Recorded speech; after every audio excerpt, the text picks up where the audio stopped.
Kumpul mainan, kumpul kenangan. Saya Fendi dan selamat datang ke video SM Collector.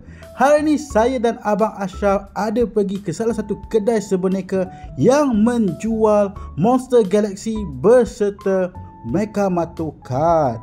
Masuk saja kedai tersebut, kami telah dihidangkan dengan bau kopi yang amat mengharumkan. Abang Ashraf dah stres sebab dia puasa.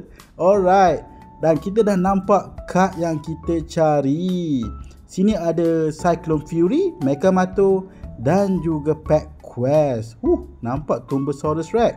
Memang ganas sangat kad ni. Keren.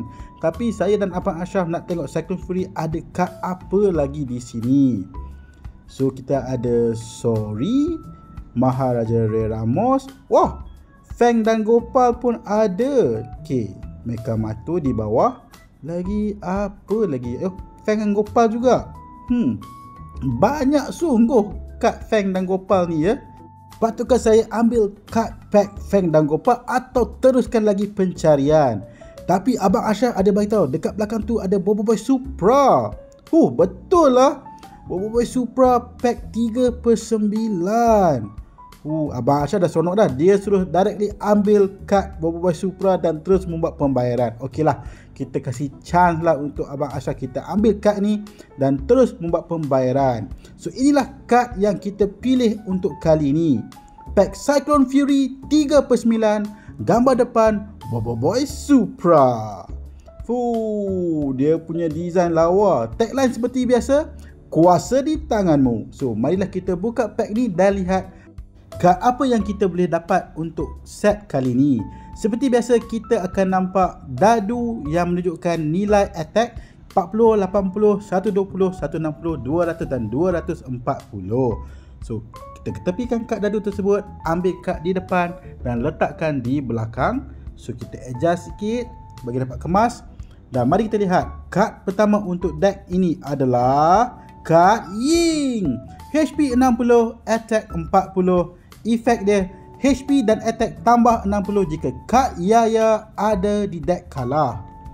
Kad seterusnya adalah kad Mecha Pro. HP 120, attack 80. Efek pula attack tambah 40 jika pernah gunakan kad Adudu. Alright. Seterusnya adalah kad sokongan kapal angkasa Kuali. Efek dia pula adalah pilih satu kad dari deck dan letakkan di tangan. Kad sokongan ni pun bagus dalam tournament ya. Seterusnya kad Boboiboy Duri. HP 120, attack 80.